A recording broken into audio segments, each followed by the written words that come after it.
We have arrived here together, each of us a story ready to be told. We have arrived here together, each of us a poem ready to be heard. We have arrived here together. Each of us a conversation open to being received. We have arrived here together to celebrate and stand with, to hold song and hold space for survivors of domestic violence. For survivors of domestic violence. For my mother. For my mother. For my daughter. For my sister. For my friends. For those who choose to share their stories. And for those who do not. For me. For me. For me. For me. For you. For you. For all of us. Now, more than ever, home should be safe. Home should be safe. For too many women, children, people. It is not. Has not been for years. So we ask you to join us. Right here, right now. Join us in bringing light to the memories of our past. And propelling us to a safer future. Join us in thanking those who do the work. Who counsel. Who shelter, who answer the calls. Who are there for the texts. Who find the solutions. Join us to demand dignity and safety for our bodies. Accountability from our leaders. Solidarity and support from our neighbors. Join us to build community. For the ones we love. And the ones who love us back. And the ones who keep us safe. And the ones who keep us safe. And the ones who keep us safe. And the ones who keep us safe.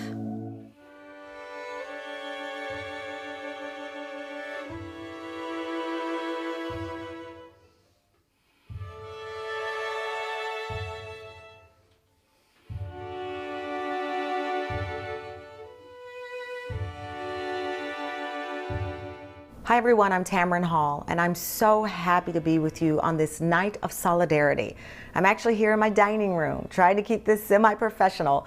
But if you hear my one-year-old Moses crying in the background or my husband coming in and out, just know that this is life for me right now, and I think a lot of us. It's just another day.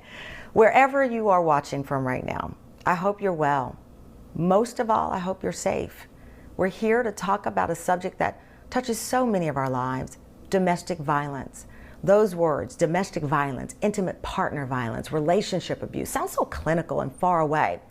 But these are real, personal issues. The reality is that some of us, our friends, our neighbors, our loved ones, may be in unsafe places, especially during this pandemic, when we're all on lockdown. We're going to go deep on this tonight and hear stories and solutions driven by survivors and the people who support them. So I want to start with a little context. The reason we're gathering together now on this subject is because the global pandemic is making this problem so much worse. Domestic violence has been in the headlines, and I want to give you just some statistics, but it's one that really stopped me in my tracks. Around the world, the UN estimates that there will be 15 million additional instances of domestic violence this spring because of the lockdown. That's 15 million more of us hurting, 15 million more families that will be touched for generations. And I guess what I want to say is that this is not okay. It's not acceptable. And not just a problem for those millions of people, but for all of us in this global community. Even before the pandemic, the statistics were already so grim. In this country alone, an average 24 people per minute are victims of rape, physical violence, or stalking by an intimate partner in the U.S. That is stunning. We literally cannot live with that. As a lot of you know, this is a really personal issue for me. I lost my sister Renata to domestic violence, and I'll tell you more about that later tonight. But I'm here for her, here to honor her memory. And this night of solidarity means the world to me right now, because we are together and we are acting. We are not hiding. We're coming out and we're doing it together. If you or a friend needs help, these people are pros and they will help you. You can text, you can do an online chat. There are lots of options. And if you want to clear your browser history after watching this program, check the information on that in the text under the screen. And for those of you who are allies, which really should be all of us on this planet, you can help too. All you have to do is click the donate button and you'll see the organizations who are doing the work. But now let's get started by listening to survivors and the people who support them.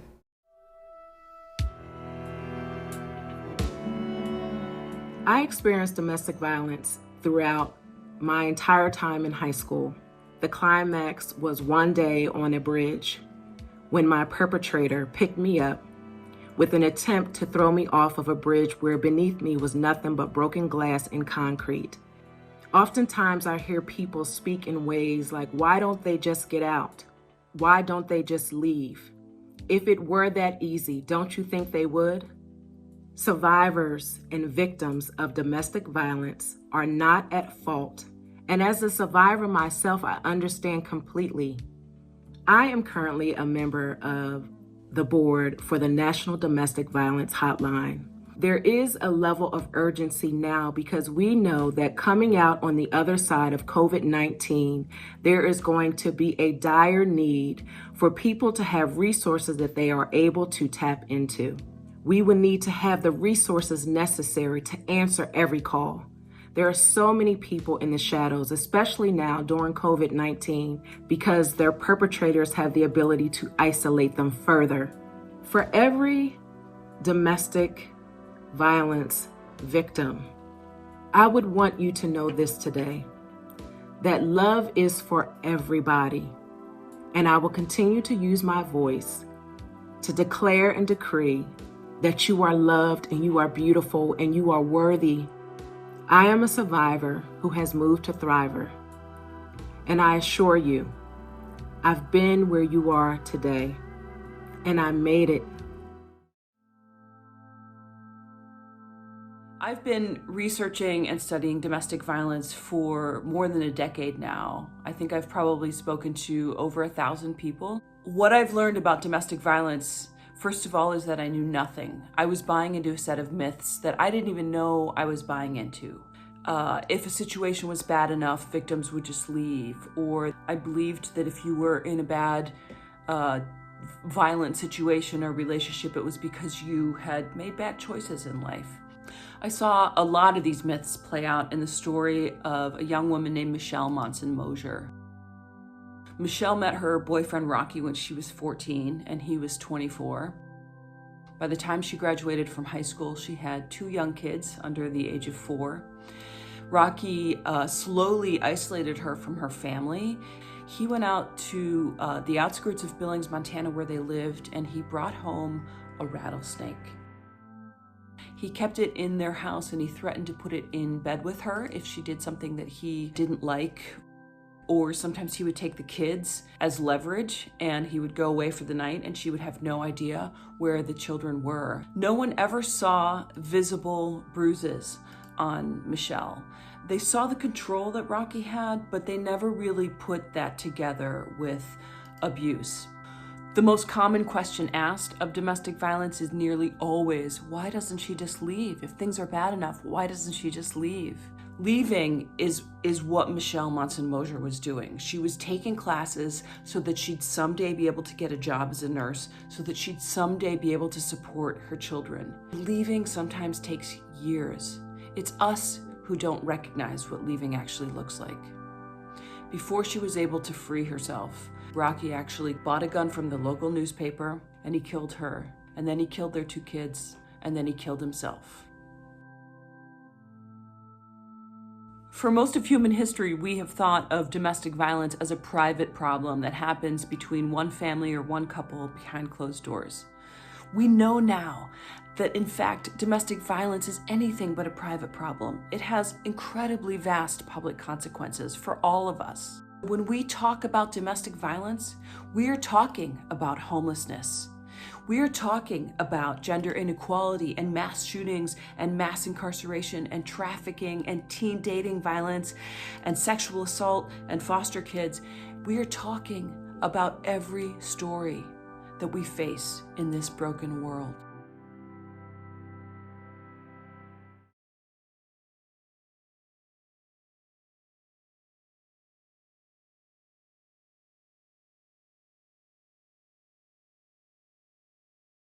My camera is often a witness to what happens to women behind closed doors. 35% of women worldwide have experienced some form of partner violence. And as a documentary filmmaker, I have seen up close the visible and invisible scars they carry. From stove burnings in Afghanistan to violence that women from the First Nations community in Canada face, to partner violence in Sweden and the Philippines. I have learned that while threats from their abusers are terrifying, it is the fear of not being believed that keeps so many women silent. Globally, only 40% of women who experience violence report it or ask for help, and this threat has intensified under COVID-19 when we have all been asked to stay at home. During lockdown, domestic violence numbers have gone up, in some countries as high as 35%. The UNFPA calls this calamitous. Governments are overwhelmed by the impact of the virus. Social services are stretched, but there is good news. Some countries are coming up with innovative solutions to keep women safe. In Spain, the government is advising women that they are exempt from strict lockdown restrictions if they need to leave the home to flee or report abuse. In France, women are using code words at pharmacies to escape domestic violence during lockdown. If victims can't talk openly in the store, they can simply say the code word Mask 19 to the pharmacist behind the counter. And here, in my home country of Pakistan, the Ministry of Human Rights has allocated additional resources to their domestic violence hotline, running a nationwide campaign encouraging women to dial in. Are things perfect? You tell me. In Malaysia, the government ministry suggested that women help prevent domestic violence by dressing up, wearing makeup, not nagging their husbands, and not being sarcastic. We cannot afford this kind of an approach. More governments need to step in and make domestic violence a priority. Otherwise, COVID-19 will give way to another global pandemic, this time with women at the receiving end.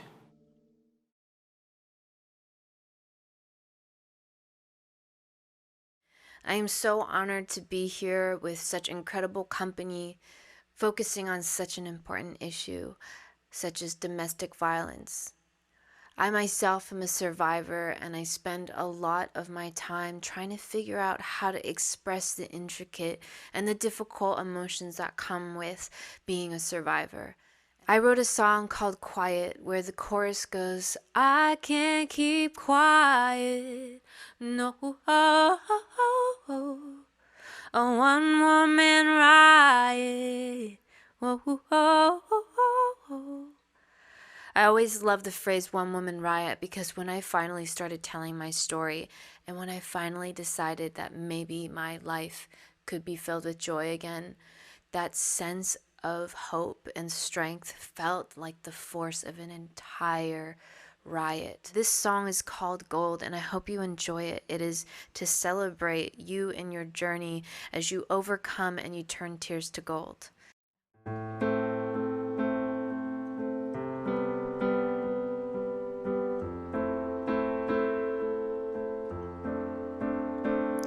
Come on, look me in the eye. See everything that I survived. See my history is deep. That's what makes me me.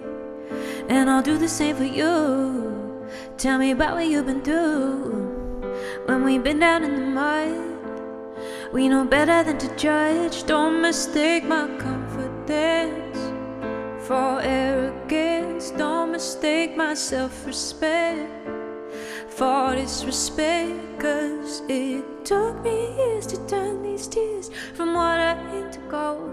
Yeah, I work for it, I'm proud of it, darling, darling. Sorrow into bold, pain is beautiful. When it makes you grow, turn these tears to gold.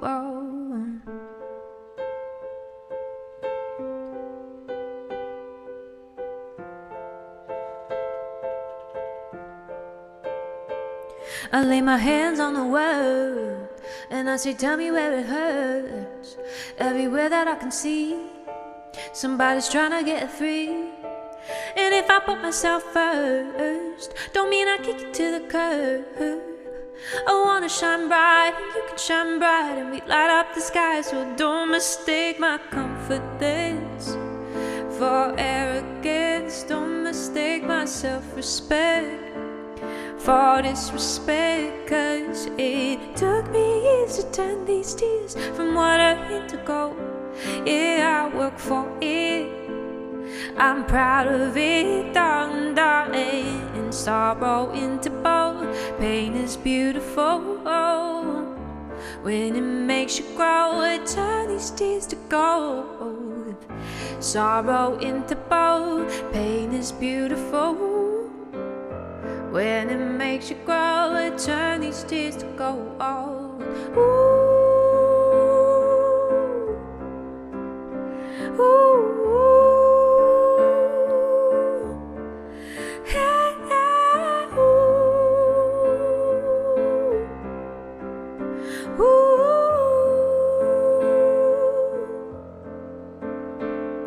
Come on, look me in the eye.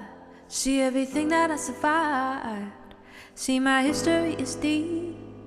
That's what makes me me. Don't mistake my confidence for arrogance. Don't mistake my self-respect for disrespect. Cause it took me years to turn these tears from water into gold. Yeah, I work for it, I'm proud of it, darling, darling. And sorrow into bold. Pain is beautiful when it makes you grow. It turns these tears to gold.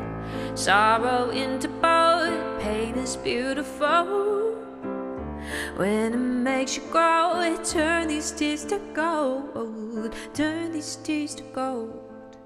Turn these tears to gold. Oh, yeah, yeah, yeah. Turn these tears to gold. Turn these tears to gold.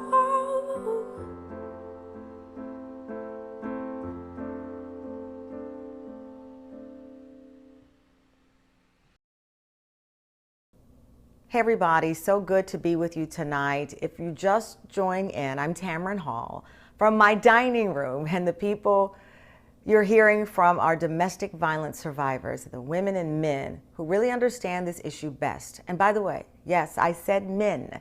You know, as women, we talk to each other about these issues a lot.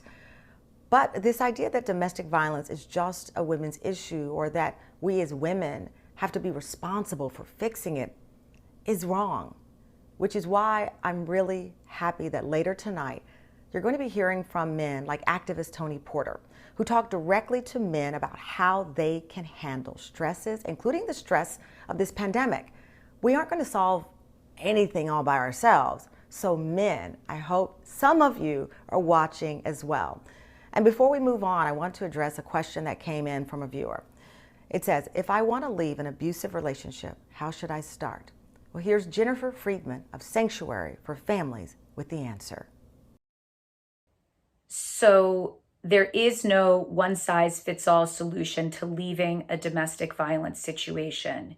Each victim's circumstances are unique, and safety planning should be done individually. First of all, I very much encourage anyone thinking about leaving to find a domestic violence organization in your state or in your locality where there are counselors there to answer questions and really help you to safety plan. Leaving is the most dangerous time for victims.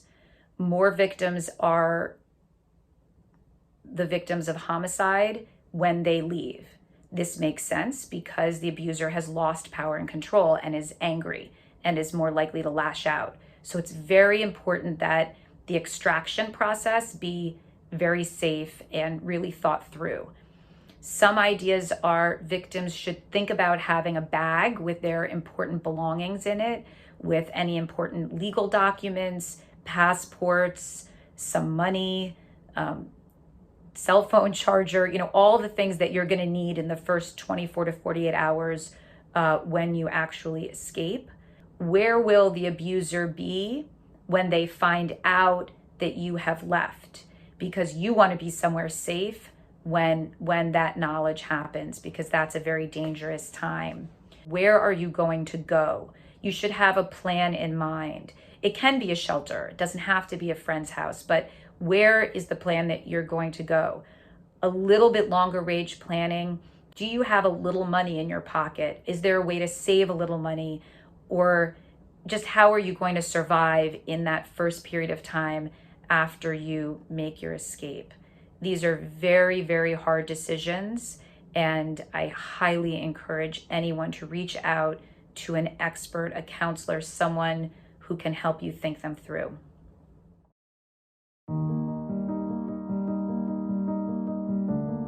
Hi, I'm Melissa Benoist. I am currently on the show Supergirl on the CW, and I am a survivor of domestic violence. So I don't normally do things like this, but I've written something that I want to share. I'm going to read it out loud, and I'm quite nervous, so bear with me. I decided to share my experience with domestic violence as a part of my healing process. I felt like it was going to give me strength to close some of the doors of pain that I had been kind of ruminating in for a while. The stark truth is, I learned what it felt like to be pinned down and slapped repeatedly, punched so hard the wind was knocked out of me, dragged by my hair across pavement, head-butted, pinched till my skin broke, shoved into a wall so hard the drywall broke, choked. I learned to lock myself in rooms, but quickly stopped because the door was inevitably broken down. I learned not to value any of my property, replaceable and irreplaceable. I learned not to value myself. There was definitely a cycle and almost this sickening routine that we developed.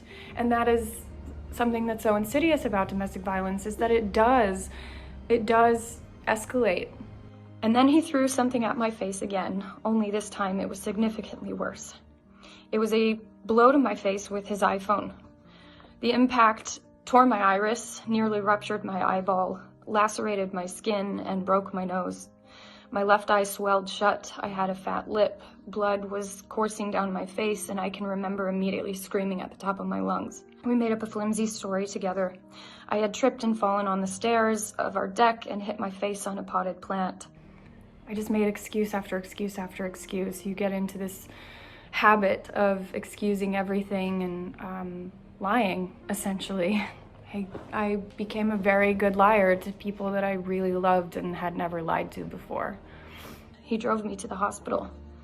And when the ER doctors made him leave the room and cops came to question me at my hospital bed, I told them our transparent story that I'm sure they'd heard versions of before.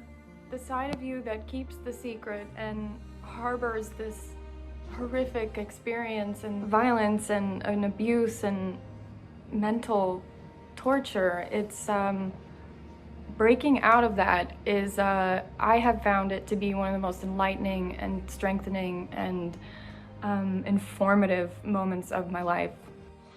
And emotionally after that, I was done. I keenly felt that whatever I thought love was, it certainly wasn't what I had been going through. I was so tired of living the way I'd been living, but it felt too late to get out.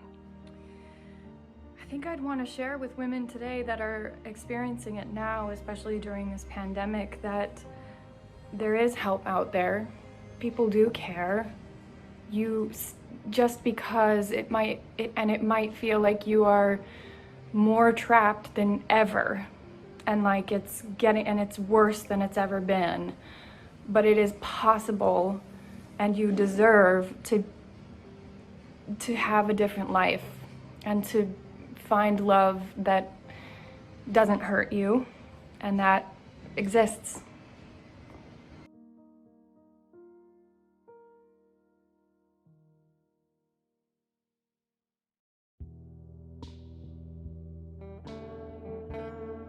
Relationships take hard work.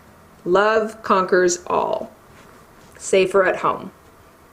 These quotes, although all well-meaning with a positive intention, can end up being extremely confusing, misleading, and in some cases damaging for people who are going through an abusive relationship. And words are extremely important and very, very powerful. And the sad truth is the brunt of the responsibility falls on the victim to seek out the kinds of words that will give them the strength that they need to find safety, to find shelter, and to find happiness. So instead of looking for quotes that affirm that it's going to get better, you need to seek out the words that tell you you are deserving of better. You are destined for better. I was in an extremely toxic relationship 7 years ago with a live-in partner. We shared a one-bedroom apartment that I had probably cried on my hands and knees in every single square inch of. And after some explosive argument, we went out for takeout and we were sitting there in silence. And I remember looking up past him and seeing on the wall a tiny quote written that said, "When you look inside yourself, all you'll see is love, love, love." And as simple and juvenile as that quote was, those were words I repeated to myself every single day until the final day. Those were the words that gave me the strength to acknowledge that I needed help and I needed change. And I don't know what that quote is going to be or what those words are going to be for you, but I can tell you something, that if you're watching this video right now, that means that you are in search, meaning you have overcome one of the greatest challenges of this extremely grueling journey. I am in awe of you. I'm in awe of your strength and of your resilience, and you have come so far, but you do not have to go through this alone. You do not have to finish this alone. So I hope that you find support. I hope that you find help. I hope through that you find hope. And in the meantime, you get your groove, your beat, your drum, your rhythm, and your heart back.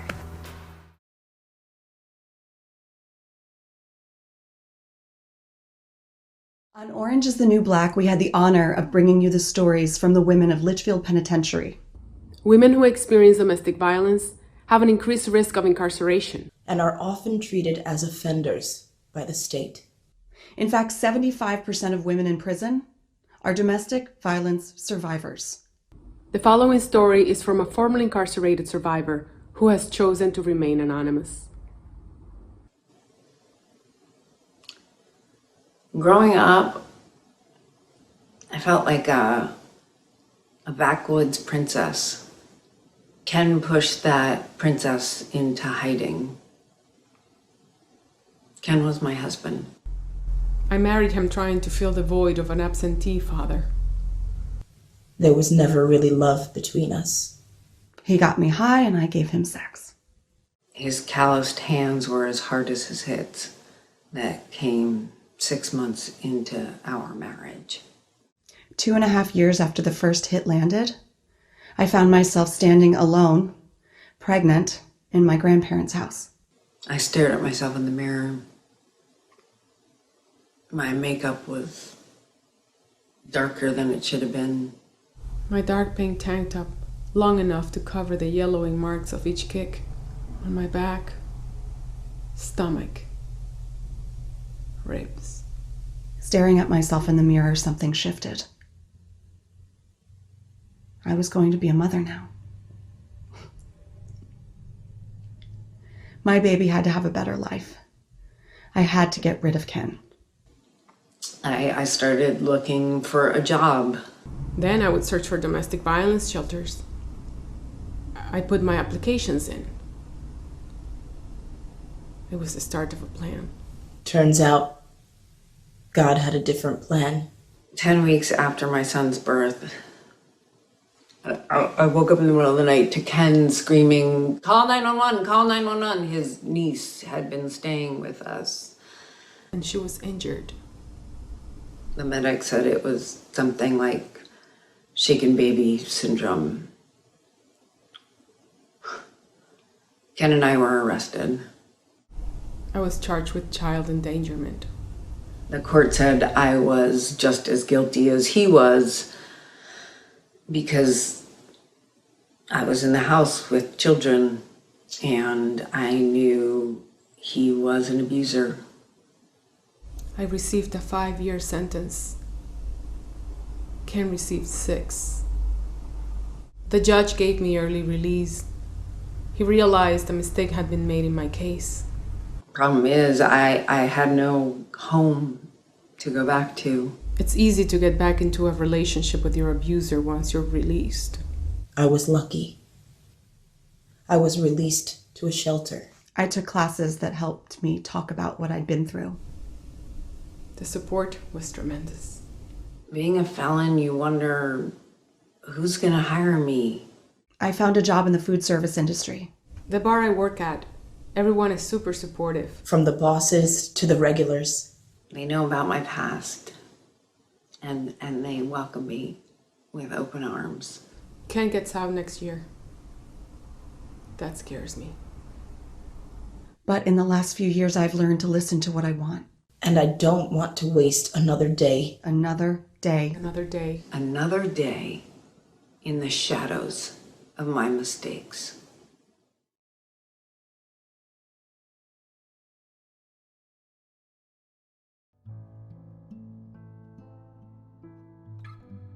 My experience with domestic violence was me as a young boy witnessing my mother's boyfriend at the time, becoming incredibly abusive. I witnessed this, unfortunately, on many occasions where he, on a night of drinking or something that triggered him, decided to take it out on my mother. And my job was very clearly to pick up the phone, dial 3 numbers, and go hide in the closet and wait till the authorities arrived. My mother, of course, early on would not press charges. I think it was a level of fear of what he potentially would do, because there were multiple occasions when he would say to her that he would come back and he would kill her. After witnessing this so much, I went to stop him and asked him to please stop hitting, Mom, and he turned around and he hit me. Looking to my mother as the one that is there to protect me, that was really hard. Obviously, I was injured in Iraq and I was recovering. And what I noticed that through my injury, all of the traumatic experience that I had prior to the military only escalated and triggered everything. I was angry, I was upset with myself, I was upset with my circumstance. And it was my best friend one night. He told me that I needed to cry. And he said that I needed to focus on healing not just my physical scars, but my mental and emotional scars. And that was the first time any man had ever said that to me. That was the first time anybody had ever said that to me, let alone a man. These are the cycles that you need to break in your life if you want a different outcome. And to all the men out there, one of the biggest things that I would tell you is there are a lot of stigmas and stereotypes associated with us actually speaking out on either behalf of the individuals that are suffering at the hands of other abusers, or whether we ourselves are the ones that have been abused. We have to be willing to actually speak up. We have to be willing to say, maybe I'm actually the abuser. Maybe I'm the one that actually did something. What can I do differently in my life so I actually don't engage in that same behavior? I'm okay with saying, hey, listen, I've had moments in my life where I didn't have the right tools and the resources to deal with a lot of my emotion. As someone who is Hispanic and my heritage very much says you don't go to therapy, you very much don't talk about your feelings. As a veteran, that we're taught to just bury that and continue on with the mission. I'm challenging you. Let's do this.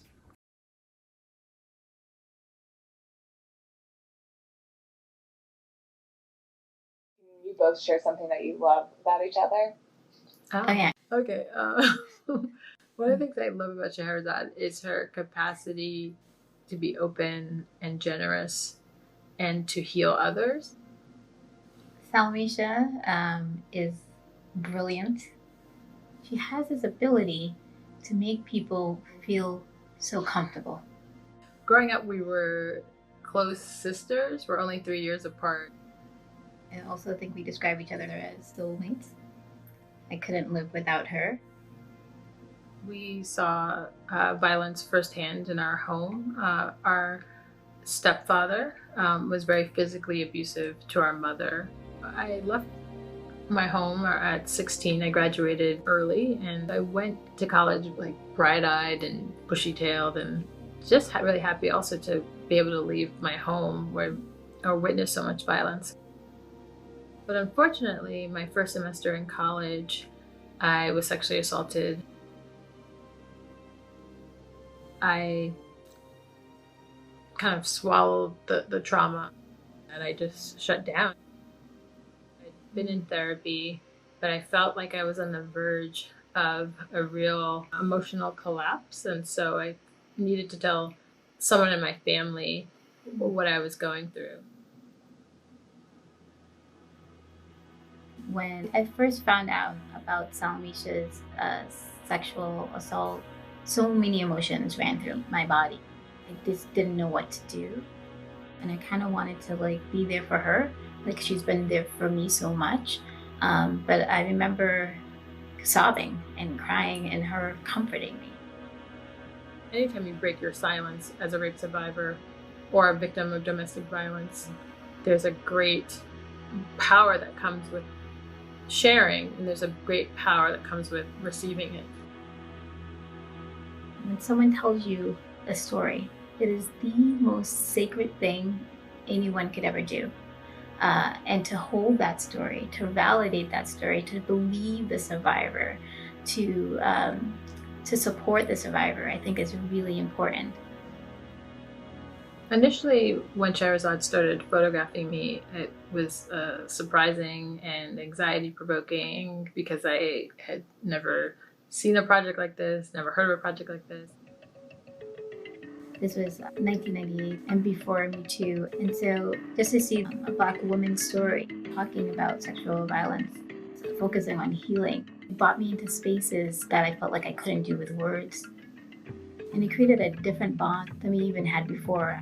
I did not know that that's where the journey was going to go, but I do think there's something quite honest and sincere and powerful about a loved one trying to help you heal. And if that's the genesis of how you build community and how you respond to gender-based violence, then everything is there.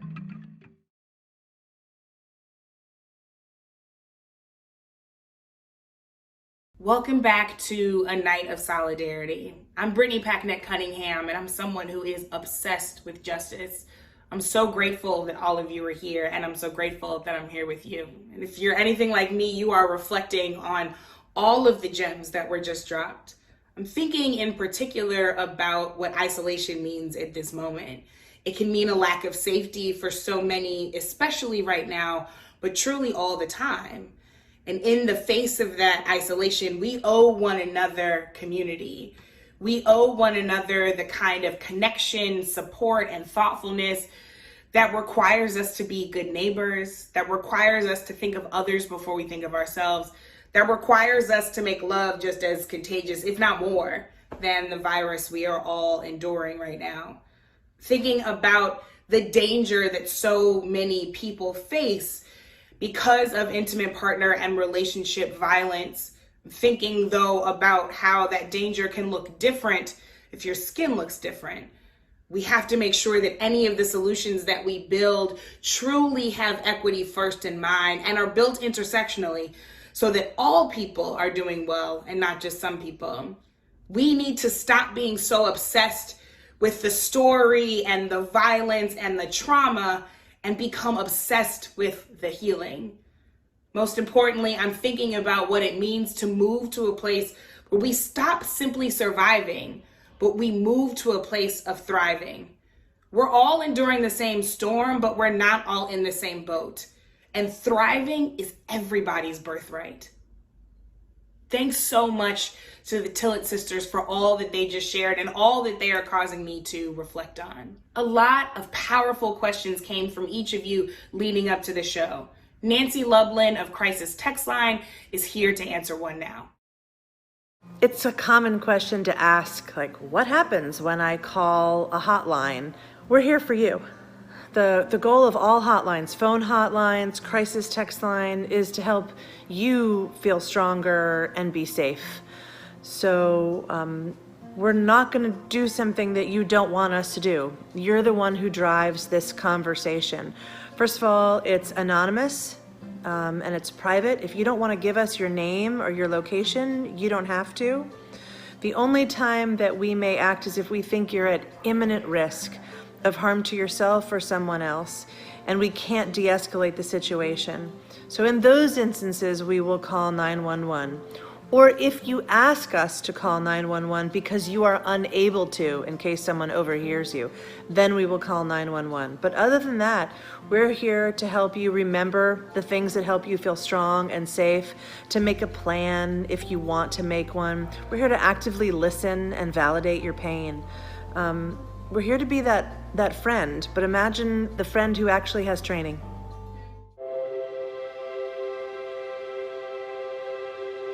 When I was 13 in the 7th grade, I was sexually assaulted by my boyfriend.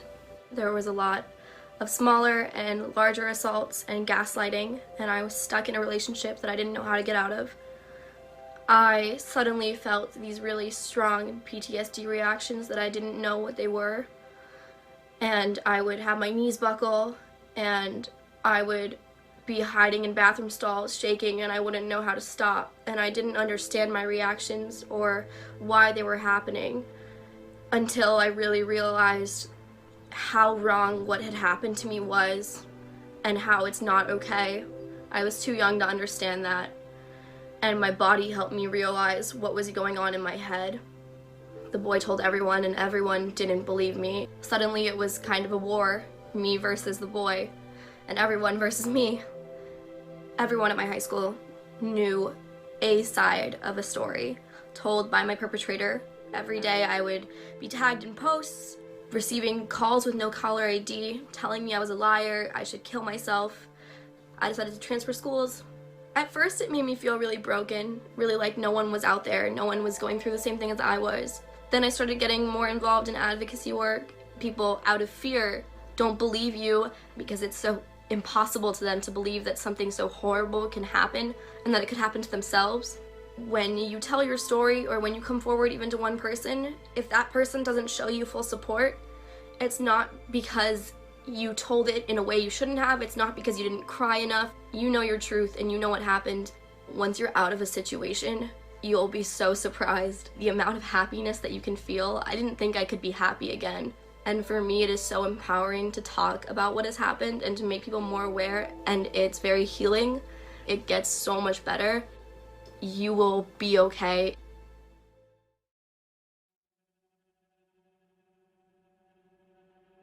Obviously, physical and sexual abuse are domestic violence. Privacy violence is another kind of violence. With the internet, there's limitless ways to destroy someone's life, their reputation, their privacy. It can be really intimidating to leave because you know that there's probably going to be retaliation, and it's hard to just walk into that storm knowing it's going to drench you. I started my law firm because I was the victim of intimate partner violence, and I basically decided I'd become the lawyer that I needed. I ended a relationship, and my partner told me that he was going to spend the rest of his life destroying mine. And I couldn't find anybody to help me, especially the part involving tech abuse. I was being blackmailed with naked pictures and receiving, hundreds of text messages threatening to commit violence against me. My ex said that he'd hacked into my work computer and my home computer. I was terrified. And I didn't know what to do. So many people who are in abusive relationships, and this was true for myself, just live in a world of shame. Like, you're embarrassed about what you've experienced. A lot of times your friends and family have told you to leave the relationship and are mad at you that you didn't. But telling somebody is so important because it's just like, it pops the blister. It just relieves so much anxiety and pressure to just tell somebody and then develop a plan. We all deserve the right to privacy and to just be left alone. They say that love conquers all, but love is not supposed to conquer you.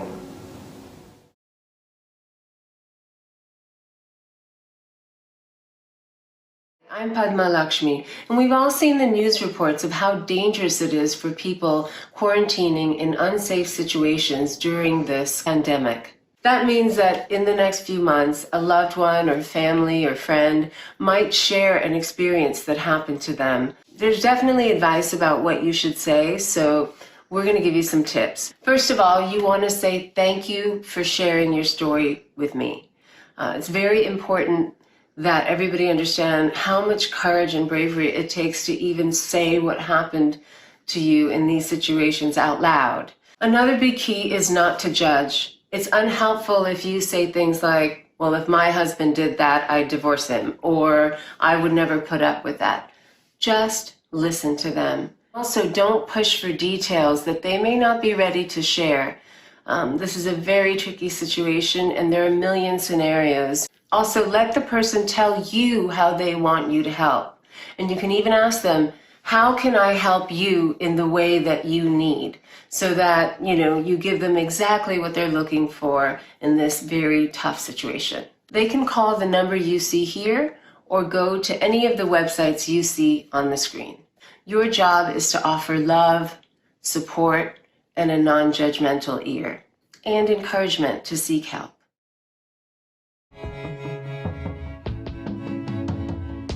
My name is Elena Rose-Veta, and I'm the Executive Director of Trans Lifeline. I'm an ordained interfaith minister with the Church for the Fellowship of All Peoples. Like more than half of trans people, I'm also a survivor of sexual violence and abuse. Our society stereotypes trans women as predators and liars.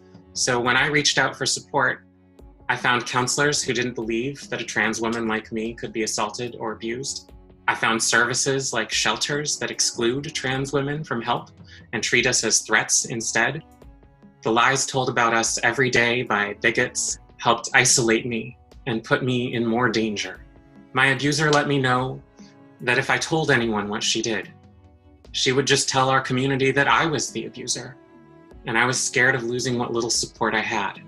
Our peer support hotline for trans people has taken about twice as many calls about domestic and intimate partner violence as we did before the pandemic. Locked down in homes that aren't safe, people going through intimate partner violence might not be able to leave, or might not have a safe place to go without risking infection. They might depend on a partner for life and death health care. I used to teach consent workshops for college students. Once after a workshop, one of the young students, a freshman, came to me and said, "What can I do to make sure that I'm not assaulted or abused?" And I had to be the one to say, that's not how it works. You are not the one who chooses whether or not this happens. So many of us want to imagine that if we just do everything right, that we won't be harmed in this way. But that just leads to us blaming ourselves when it happens to us. I was so sure that my abuser was the love of my life and the only one for me. When it turned out so badly, I thought I could never trust my own judgment ever again. I thought I was done with love. But luckily I was wrong. There was so much more love waiting for me.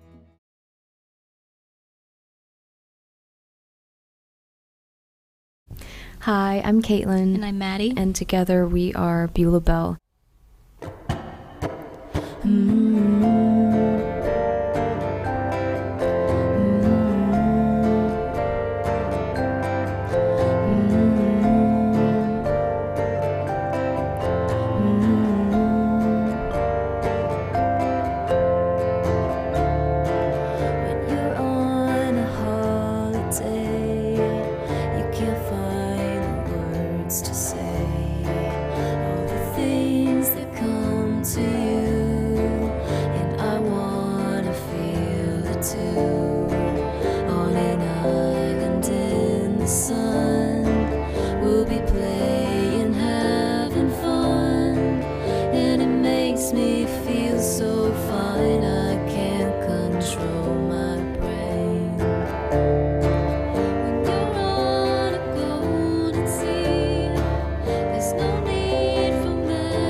together.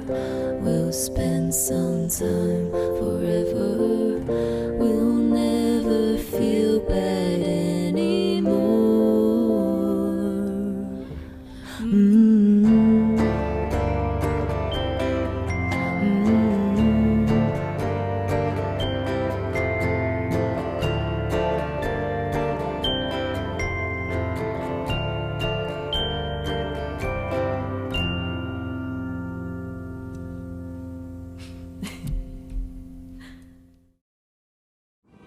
My most vivid memory of childhood, for real, is of myself clutching this stuffed bunny in my hand and screaming at the top of my lungs.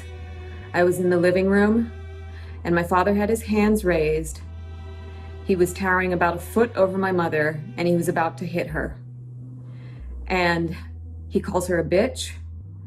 My mother calls him a shit. And then I remember him starting to kick her. And I remember how terrified I was in that moment. And I knew that I wanted to advocate on behalf of the rights and safety of women and children in particular. And that has defined my whole career. I never thought that I would be in an abusive relationship. I always thought I would be the first to leave if I ever found myself in that situation. But then as an adult, just a few years ago, I did find myself in an abusive relationship. And it took me, I didn't recognize it immediately. What I experienced as an adult in my 40s felt very different from what I had witnessed as a child. The abuse happened in the sexual context, and my bruises were not visible. And when it first happened, it happened in the flash of an eye. He slapped me like hard across the face, like that. And because no man had ever done that to me before, I was just stunned. And then, the thing about abusers is they're very skilled at manipulating you. In my case, as an example, he would often comment about how my breasts were not big enough. The scar on my torso was very distracting, and he wanted me to get plastic surgery to take care of them both. I knew that I wasn't going to do that, but it broke me down over time. Eventually, after about a year, I got help. A friend connected me with a domestic violence expert, and I was fortunate to have that support. My mother experienced abuse for decades. And there were friends and family who didn't believe her or made it seem as if it was her fault. And for anyone dealing with abuse and violence, I want them to know that they're not alone and they're not crazy. My heart is with so many folks right now who are dealing with so much hardship during this pandemic, including everyone who is supposed to feel safe at home right now, but isn't. Rates of domestic violence are rising at alarming rates everywhere, and too many of us have dealt with violence at some point in our lives. I mean, you guys know, some of you know, when I was 19 years old, I was raped by a stranger at work, and I still deal with the fear and all of the feelings that came out of that experience. I also know that I'm a survivor, and I've thought about that a lot. How do you heal from something like that? And everyone's different, but there are ways to heal. And one thing that worked for me was group therapy. I actually wrote about it in my book, We're Gonna Need More Wine, and I want to read you a little excerpt from that. Group therapy was the only place I could feel not crazy. Every time I met with those other women, I exhaled, because when you've been raped or abused, you really feel like you're on an island. Then to be in this room where everyone could relate, everything changed. Wow, that girl is getting straight A's. That girl got a great internship. This girl is getting engaged. It gave me the calm I so desperately needed. I saw the possibility of hope.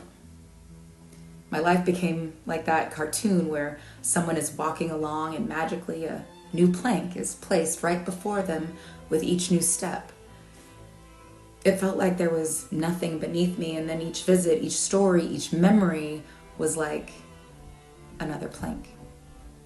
I mean, I had no idea where the path was taking me, but I hoped healing was on the other side.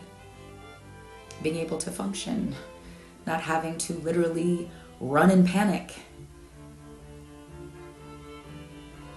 I guess 24 years later, I am still grateful for the other women I met in that group and for that help. They made me feel less alone.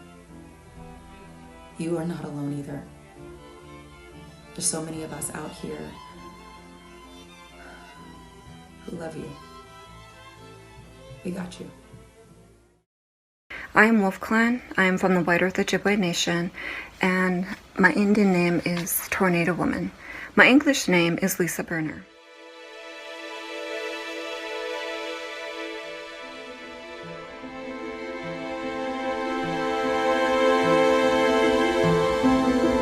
So non-natives on our tribal lands have the freedom to do what they want.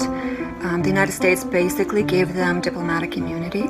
They can beat, rape, murder, sex traffic, kidnap our children, beat our children, rape our children, and there's nothing that our tribes can do to hold them accountable. And I'm going to share my story with you. This is a story that I shared with playwright Mary Catherine Nagel that was in the Sliver of the Full Moon play. My mother, she's a very beautiful Indian woman.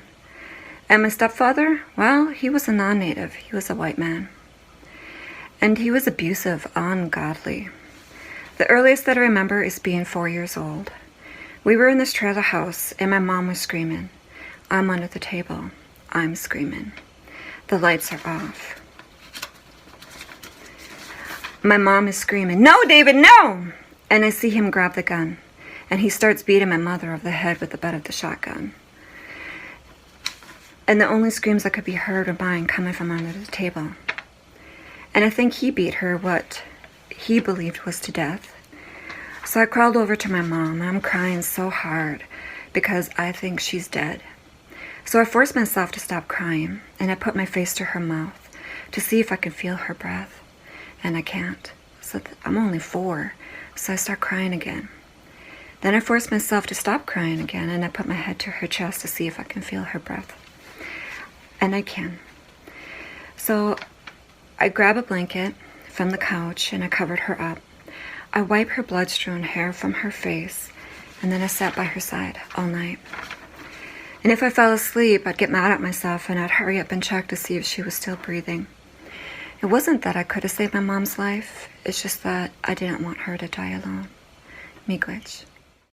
Now, we're going to talk about financial abuse. And hold up, let's explain those words, financial abuse. It's something that not everybody understands or even is aware of. It happens when an abusive partner controls your finances or keeps you on an allowance or maxes out your credit cards to keep you from leaving. You'll hear from a woman who dealt with it and then stood up to change the laws in her state so the same wouldn't happen to anyone else. Before we meet her, let's understand this issue, financial violence, a little more. So one of the least known things about domestic violence is that in 99% of cases, financial abuse occurs, which basically means that it is as prevalent as the physical and the psychological abuse. And financial abuse can look like anything from not being allowed to work, to losing your job because of the abuse, having to account for every single cent that you spend, having credit cards in your name that you don't know about, and debt that's impacting your credit score. One survivor that we worked with, she had 7 credit cards in her name, totaling $17,000 in unpaid debt. And she didn't find out about it until her credit score had gone from the high 700s to the low 300s, 2 years after her divorce. Another client that we worked with, her harm doer controlled her spending to such a degree that when she went to him and said, "I need money for tampons," he said, "By my calculation, you have 5 days until your next period, so I'm assuming that you're lying to me."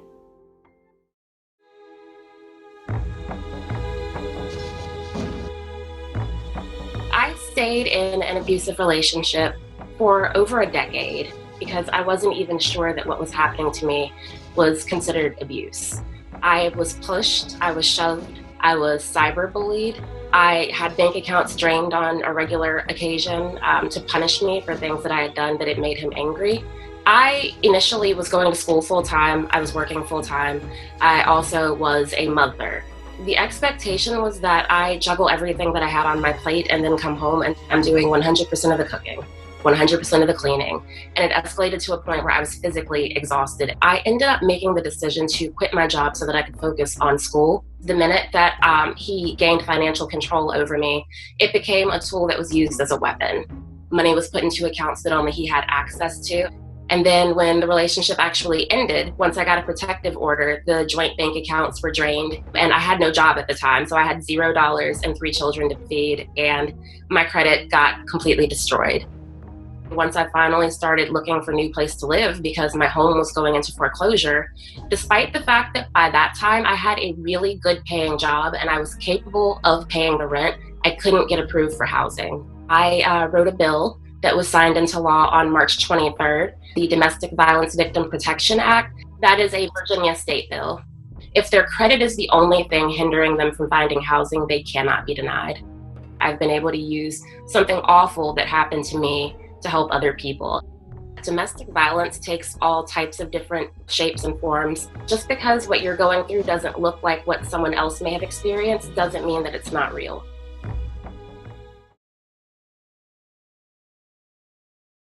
Dance is powerful. Dance is healing. Dance is about empowerment. Ballet After Dark is a holistic dance therapy program. We have created the program so that it is open to anyone interested in exploring healing following trauma. Most of our participants of the curriculum are survivors of domestic and sexual assault. It was created purely out of necessity after surviving my own sexual assaults. I was searching for a space, a warm, welcoming, safe space, a space that would let me reconnect with femininity. Women of color are conditioned to just push through and to accept pain and trauma as a rite of passage for our existence. It takes a lot more strength to demonstrate vulnerability. Ballet was something that was created for European royalty. We were never supposed to be able to get our hands on it, ever. Queens and princesses, we wear crowns. So it's all about remembering that no matter how bad the day is, you still have this crown that is on top of your head that you are never to let fall. When you start to see these women, how they stand up taller and straighter, when you start to see all of these elements that are taught to them come to life and you watch them apply it to their daily lives, you should always be reminded of the fact that there is a royalty inside of you and that you need to be shining at all times. We have the power to instill confidence back in ourselves. We just got to do the work. This is not just about, you coming through and healing, but you're becoming a part of a network who are going to continue to support you and to help you grow. It is our responsibility as survivors and allies to make sure that we're keeping ourselves on track. I choreographed this piece as a love letter to survivors and allies all over the globe trying to figure out what their next moves are going to be following trauma.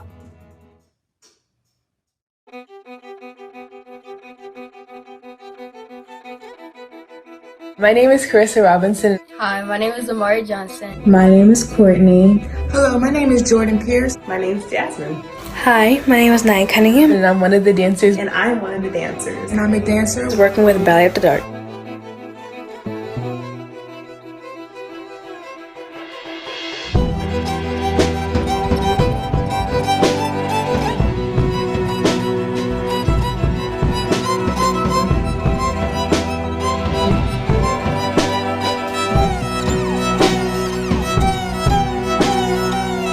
Dance is connection.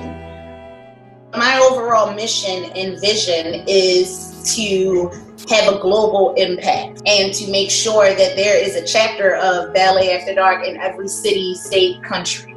So that's what I'm working towards, and I'm getting there. Mama's coming.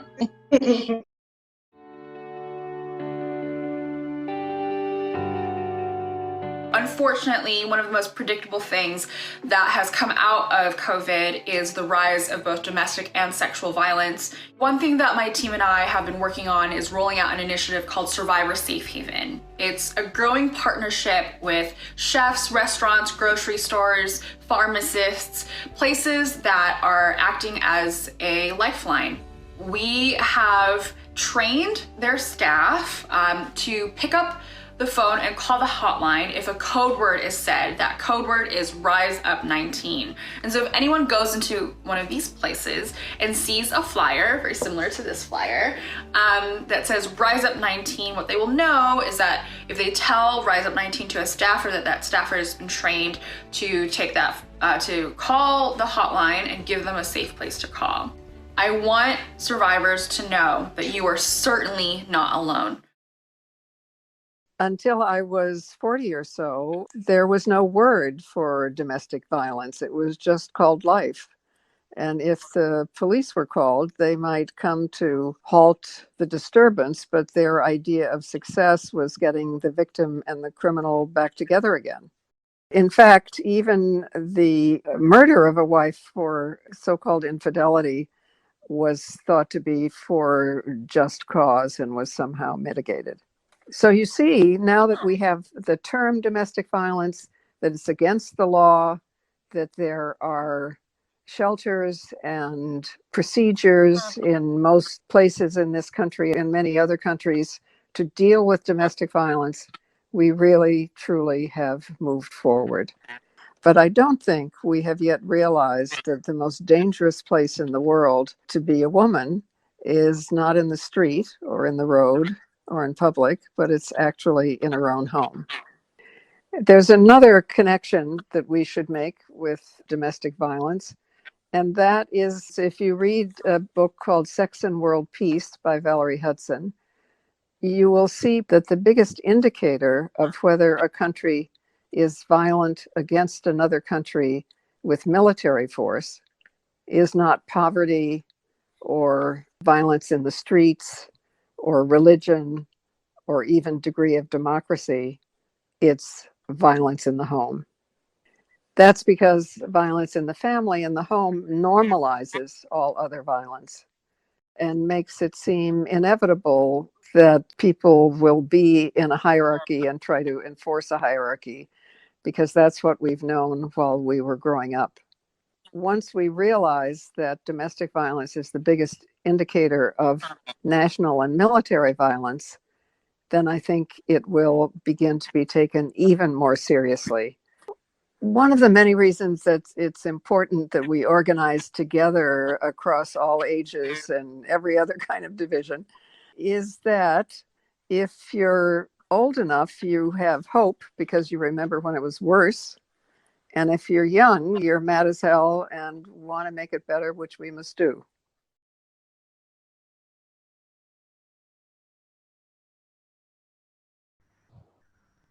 You good, Mom? Hi, baby. How you doing? How are you?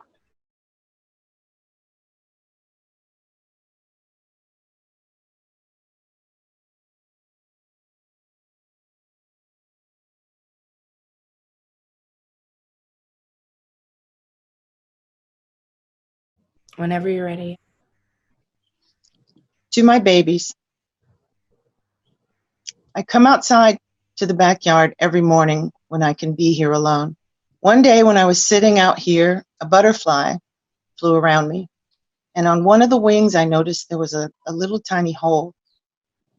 And then I said to the butterfly, "You're beautiful. You aren't perfect, but you are free." We have come a long way from Chicago.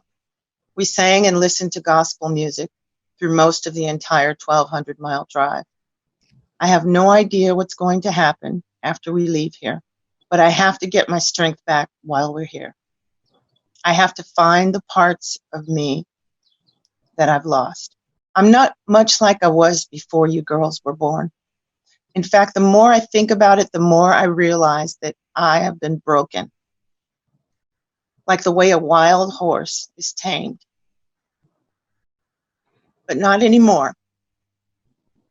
And I'm going to find my badass self again. I have to get my power back so I can give it to you all.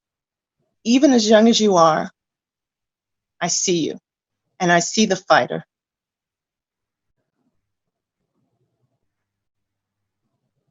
I love being your mommy. Having you is the best and most important thing I have ever done in my life. And I plan to see you through this. And every other thing that will come your way, I will be there. I'm not sorry that I took you with me when I left your father, but I just need you to understand that whatever I do, it's for you and how you deserve the best of everything.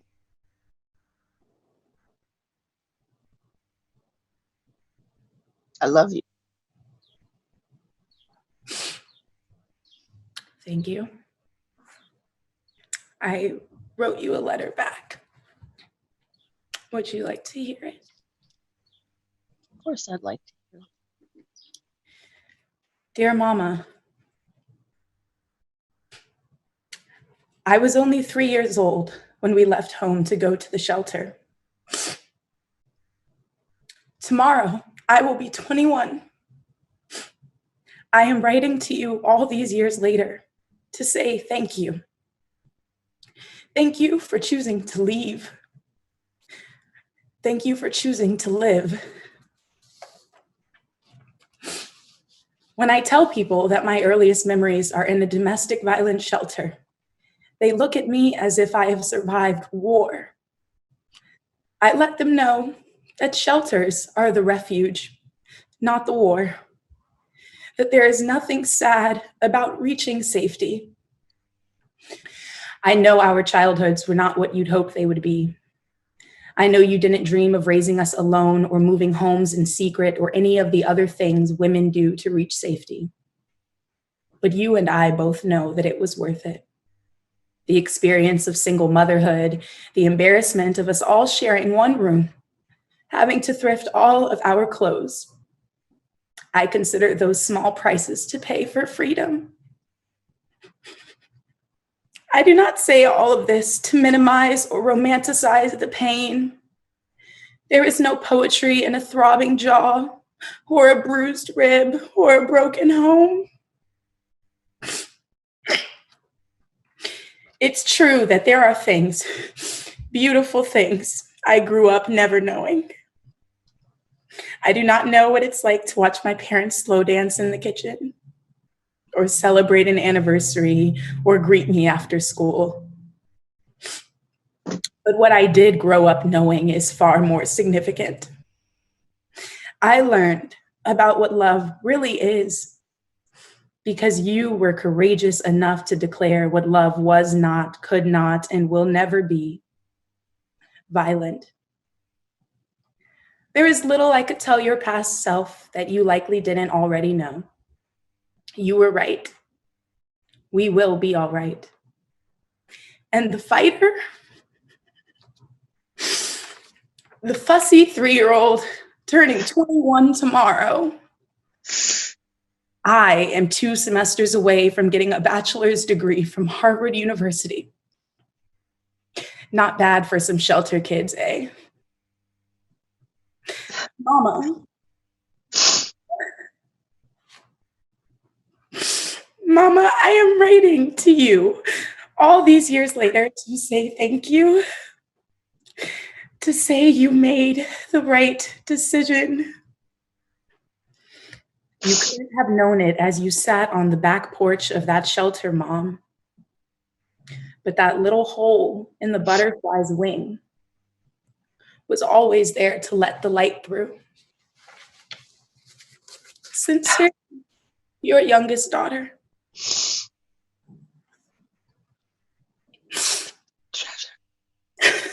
I love you. I love you. I love you all so much. And I'm so proud of you all. Thank you for understanding. Thank you. Happy birthday, baby. Thank you. Thank you.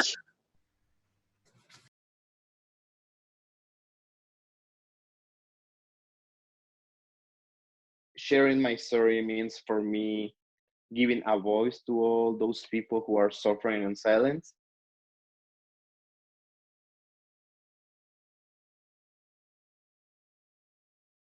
I am a survivor of international and domestic trafficking.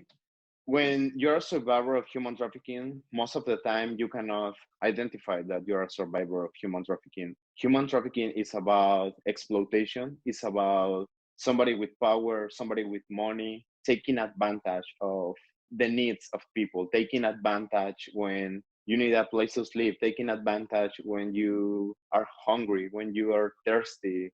It's really sad when you're being trafficked and nobody can really understand you. Once you get out of your experience, it's even harder. I was able to find support and somebody who I was able to rely on. There are people out there who are going to help you. There are people out there who are going to support you. And there are people out there who already love you. You didn't deserve what happened to you. You are enough. Perpetrators, abusers, traffickers, they are always preying on vulnerable people. The things that I thought they were my vulnerabilities, now they are my strengths. Being a survivor, being HIV positive, and being a member of the LGBT community, those now are all my strengths.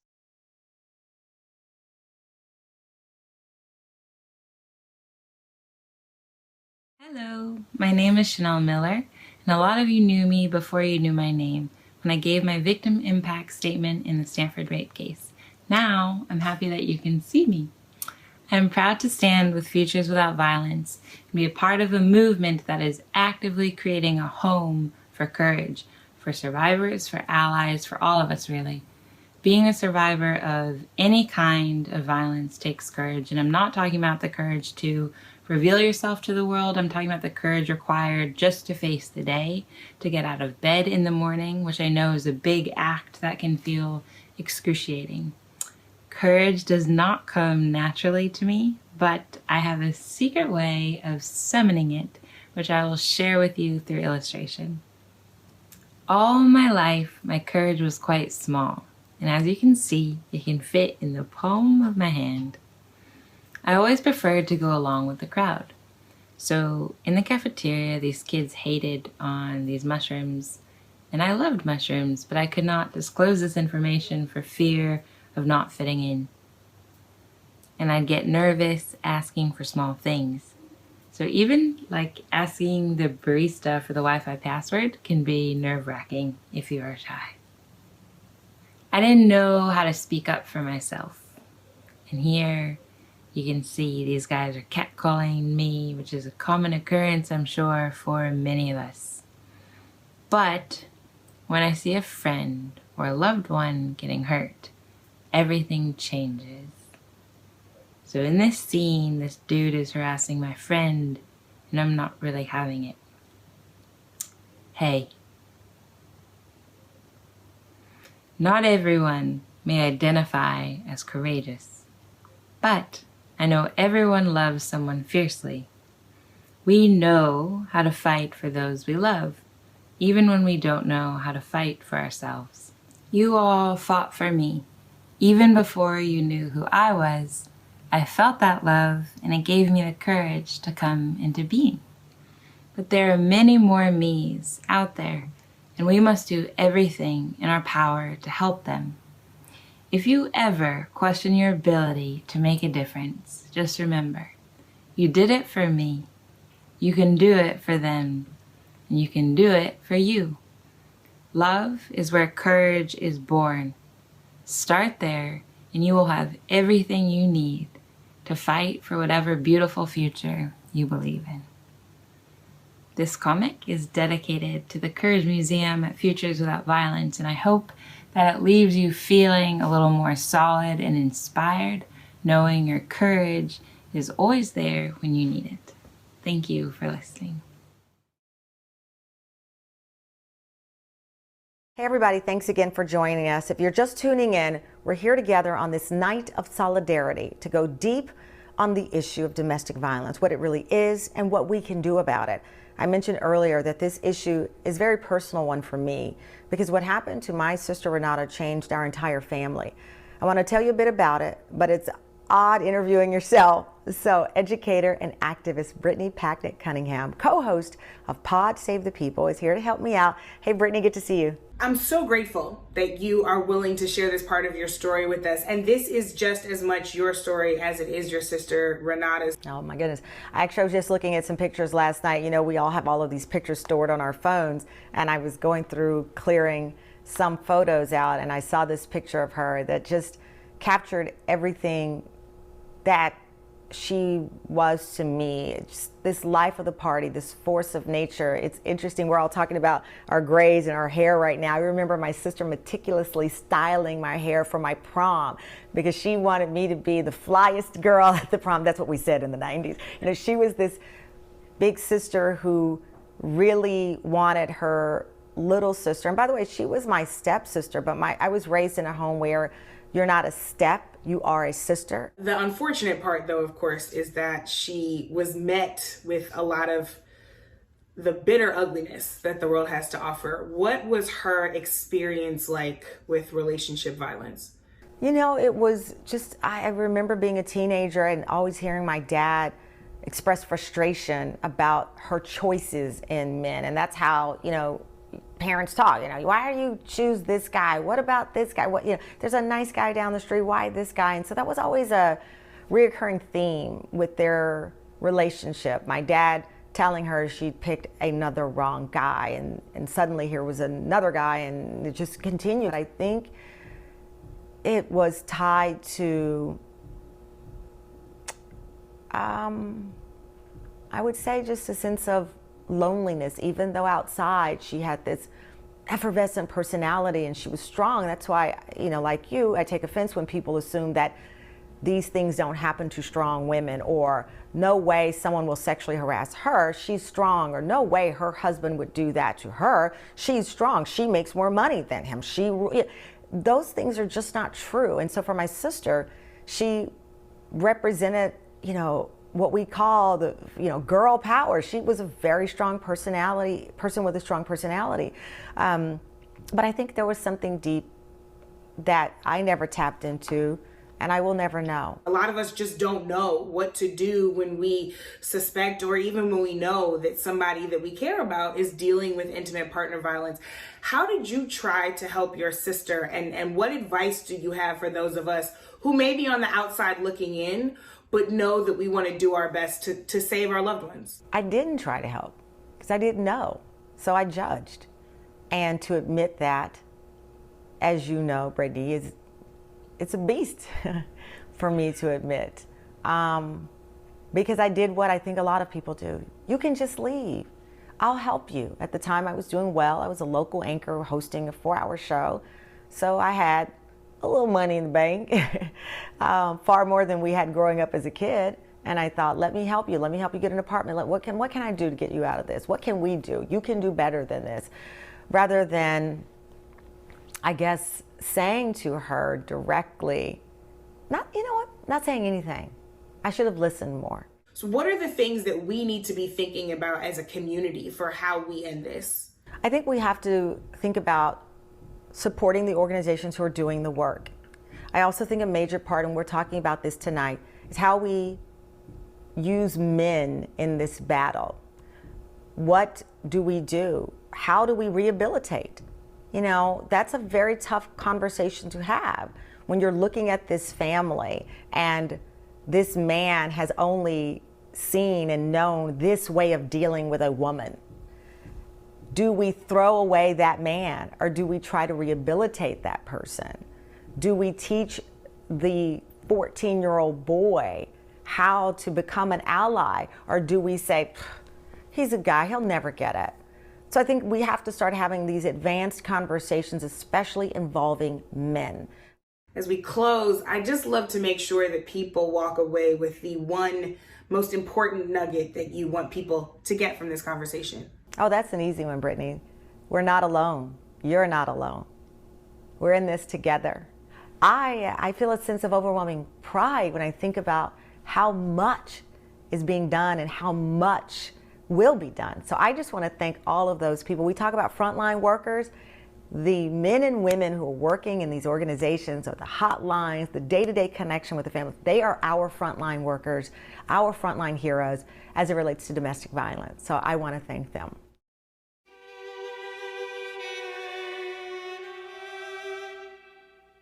I believe that it's rare that a man who perpetrates domestic violence, that men in his life are not aware that he's capable of that.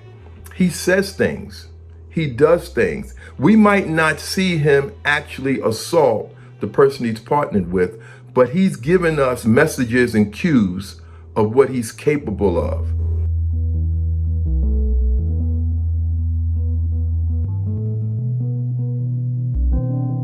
There needs to be a higher sense of accountability in relationship with each other. That in of itself will challenge men to change their behaviors when men in their lives are no longer going to tolerate the violence.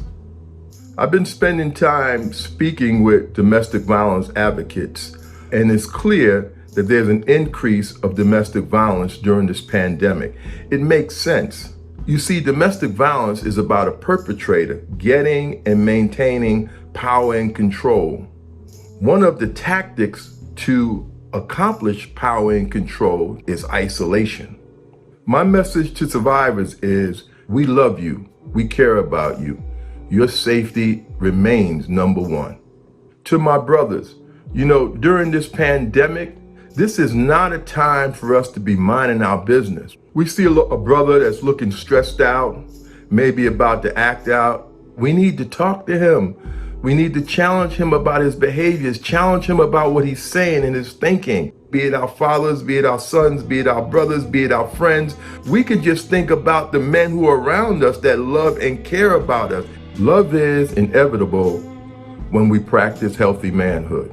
And love is paramount. It's the only avenue right now to humanity.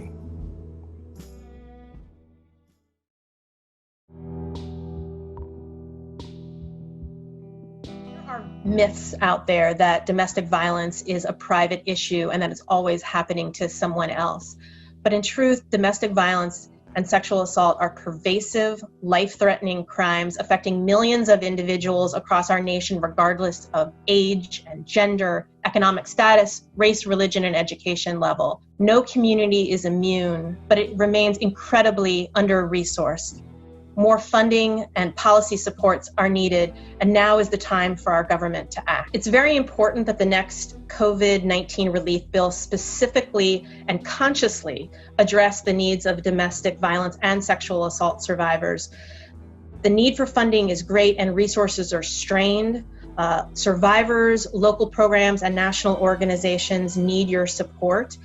The last funding package from Congress included funding for shelter programs and for the National Domestic Violence Hotline, but it did not include supplemental funding for the Violence Against Women Act programs and no additional resources to address sexual assault. Domestic violence is a matter of life and death. We have women and men who are stuck at home with their abusers, who feel that they can't reach safety.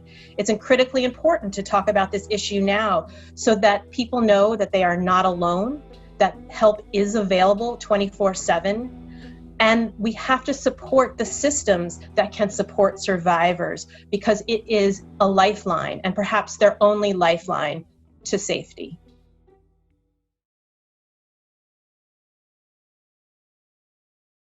Hola, ¿qué tal? Yo soy Laura Hernández Arévalo, soy mexicana, vivo en la Ciudad de México, tengo 37 años, soy comunicóloga social, feminista, y soy madre de una hija de 9 años.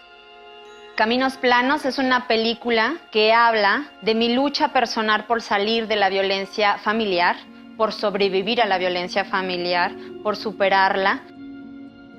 Llevo 13 años entrevistando a mujeres sobrevivientes de violencia, más de 600 voces diferentes y todas pensamos lo mismo. Me pude haber ido, pero ahí seguí.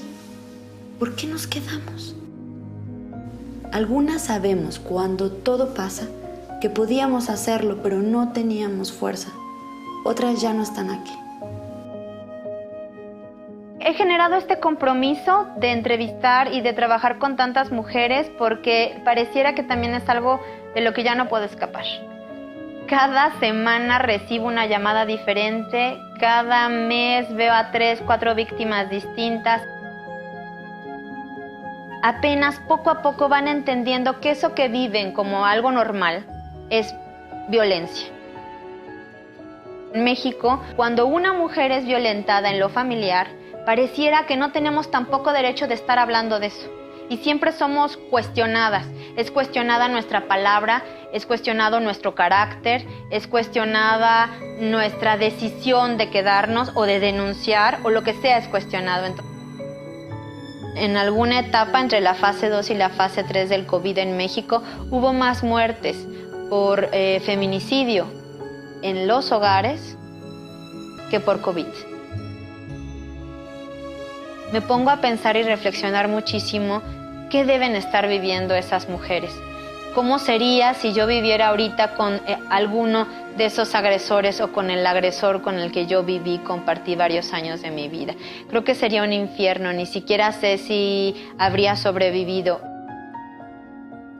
Me parece que el mensaje más importante que quiero transmitir es que la violencia contra las mujeres y las niñas va a seguir existiendo mientras esto sea posible. La violencia familiar no conoce fronteras, ni clase social, ni color de piel, ni edad. Florece en sociedades machistas y corruptas como lo son casi todas. Pero aquí estamos juntas dando pasos firmes y buscando justicia sin descansar. En un país que parece habernos olvidado.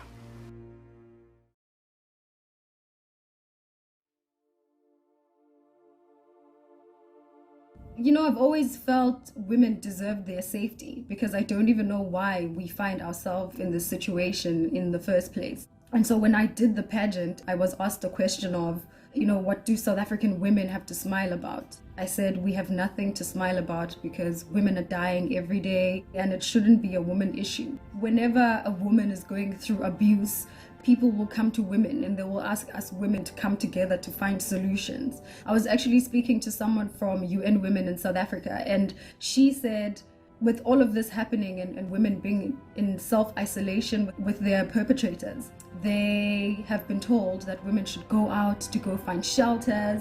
Why isn't it men that are asked to leave the house? Really, we need to look at this holistically.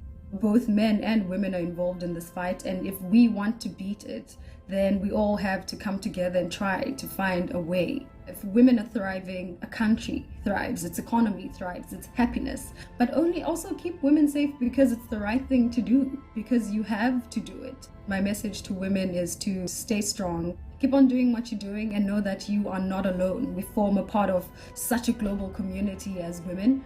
You know, reach your hand out to your sisters and they're always there for you.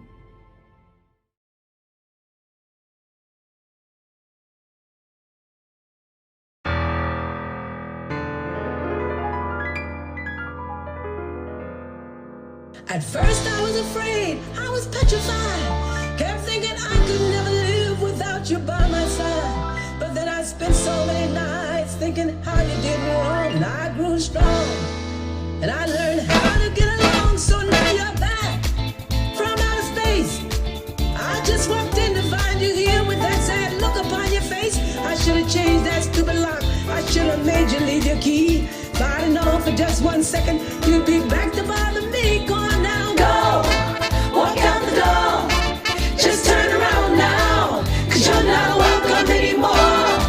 Weren't you the one who tried to hurt me with goodbye? Did you think I'd crumble? Did you think I'd lay down and die? I'm a survivor, I'm not gonna give up, I'm not gonna stop, I'm gonna work harder, I'm a survivor, I'm gonna make it, I'm a survivor, keep on surviving.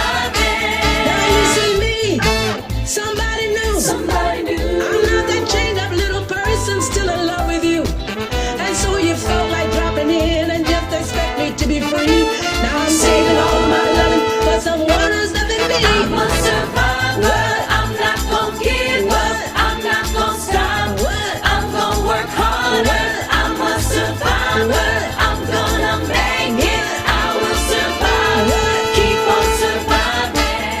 Couldn't breathe without you. I'm in hell. You thought I couldn't see without your perfect vision. You thought I couldn't last without you, but I'm lasting. You thought that I would die without you, but I'm living. Oh, no, I will survive.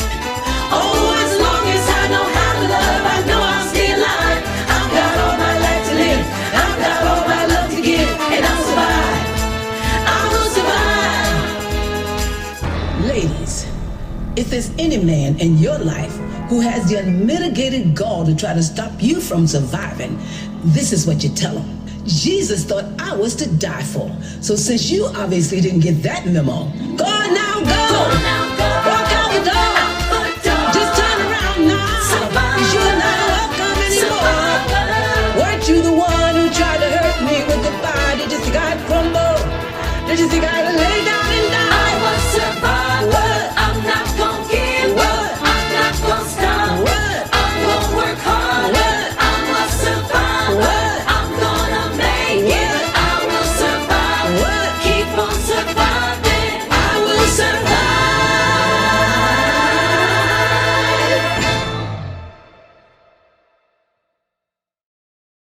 Thank you, Gloria Gaynor, the theme song.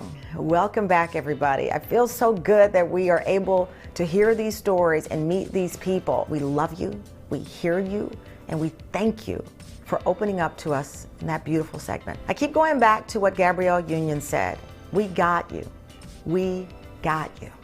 And that's what I want us to feel tonight, that we are a movement of people, all different, women and men, survivors and family members, and just concerned citizens who want life to be different for our kids. And all of us, we got each other. But we all know one night is not enough. We have to continue to keep it long after this pandemic is over. These next years are going to test all of our resilience, and it's going to be important, more important than ever, that we be there for our most vulnerable. If you or a friend needs help, please reach out and get it. If you want to give back, click on the donate button and know that you are literally saving lives. This has meant so much to me. I want you to know that. We can all keep telling our stories and asking for change over and over until we are safe. Thank you.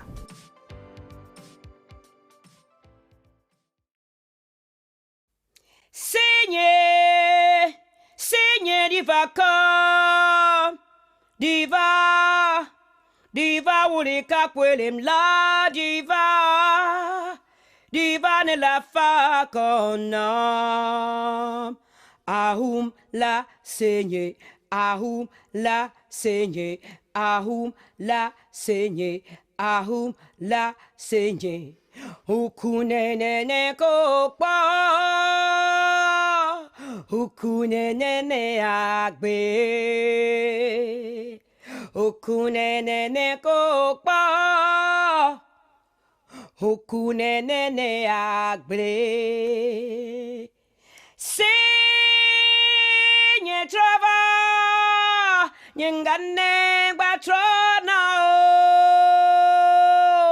ngaglena,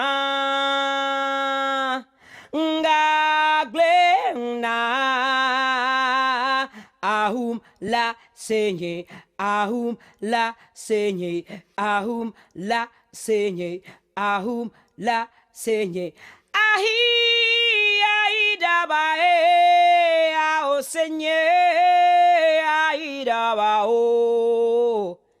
Ahi, ahi dabae, ao Seigneur, ahi dabao.